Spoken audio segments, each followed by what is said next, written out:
கூடிய சீக்கிரம் இன்னொரு லாக்டவுன் வரப்போகுதுன்னு சொன்னா யாராவது நம்புவீங்களா?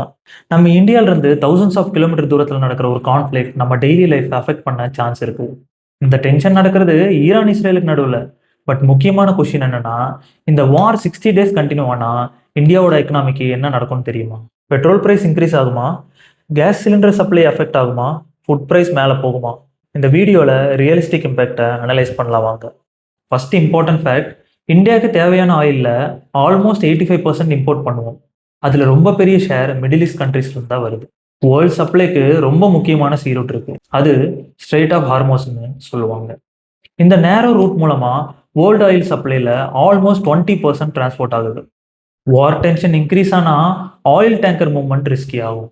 ஈவன் சப்ளை ஸ்டாப் ஆகலனாலும் மார்க்கெட் ஃபியர்னால ஆயில் பிரைஸ் இன்க்ரீஸ் ஆகும்.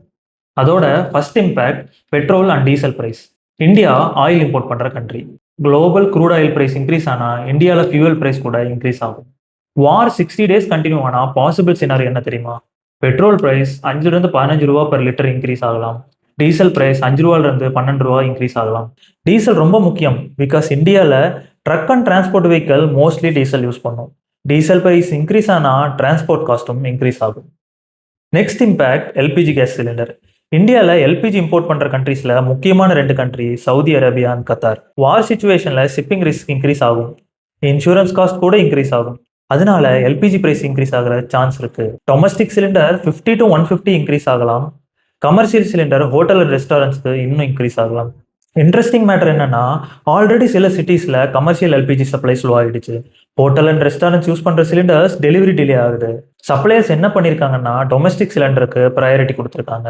சிலிண்டர் புக்கிங் வெயிட்டிங் பீரியட் கூட 21 டேஸ்லேருந்து 25 டேஸ் ஆக்கியிருக்காங்க. இது பேனிக் புக்கிங் அவாய்ட் பண்ணின ஸ்டெப். வார் டைமில் இன்வெஸ்டர்ஸ் சேஃபாக இன்வெஸ்ட்மெண்ட் தேடுவாங்க. யூஸ்வலி அவங்க மணியை கோல்டில் இன்வெஸ்ட் பண்ண ட்ரை பண்ணுவாங்க. அதனால ஜியோ பொலிட்டிக்கல் டென்ஷன் இருக்கும்போது கோல்டு பிரைஸ் இன்க்ரீஸ் ஆகும். இந்தியாவில் கோல்டு ரேட் 3000லேருந்து 8000 per 10 கிராமுக்கு இன்க்ரீஸ் ஆக சான்ஸ் இருக்கு. வார் நியூஸ் வந்த உடனே ஸ்டாக் மார்க்கெட் ரியாக்ட் ஆகும். இந்தியாவோட main indices Nifty and Sensex investors அன்சர்டனால பேனிக் செல் பண்ணலாம். ஷார்ட் டேர்மில் மார்க்கெட் 3 to 8% ஃபால் ஆகிற சான்ஸ் இருக்கு. பட் கொஞ்சம் டேஸ்க்கு அப்புறம் மார்க்கெட் ஸ்டேபிளைஸ் ஆகலாம். ஃபியூயல் பிரைஸ் இன்க்ரீஸ்னாலே டிரான்ஸ்போர்ட் காஸ்ட்டும் இன்க்ரீஸ். இந்தியாவில் ட்ரக் தான் மோஸ்ட் கூட்ஸ் டிரான்ஸ்போர்ட் பண்ணும். டிரான்ஸ்போர்ட் காஸ்ட் இன்க்ரீஸ் ஆனால் சப்ளை செயின் அஃபெக்ட் ஆகும். அதனால வெஜிடபிள்ஸ் அண்ட் கிராசரிஸ் பிரைஸ் ஸ்லோவாக இன்க்ரீஸ் ஆகலாம். வெஜிடபிள்ஸ் 5 to 15% இன்க்ரீஸ் ஆகலாம். கிராசரிஸ் 3-10% இன்க்ரீஸ் ஆகலாம். யூஸ்வலி இந்த எஃபெக்ட் ஃபியூ வீக்ஸ்க்கு அப்புறம் தான் தெரியும். ஸோ ஈரான் இஸ்ரேல் வார் 60 டேஸ் கண்டினியூ ஆனால் இந்தியா டைரக்டாக வாரில் இன்வால்வ் ஆகலைனாலும் எக்கனாமிக் இம்பேக்ட் நம்ம லைஃப்பில் ஃபீல் பண்ண சான்ஸ் இருக்குது. Petrol price, gas cylinder, gold rate, food inflation, stock market. இந்த குளோபல் வேர்ல்டு ஒரு பிளேஸில் நடக்கிற வார் வேற கண்ட்ரியில் இருக்கிற நம்ம டெய்லி லைஃப்பை கூட அஃபெக்ட் பண்ணும்.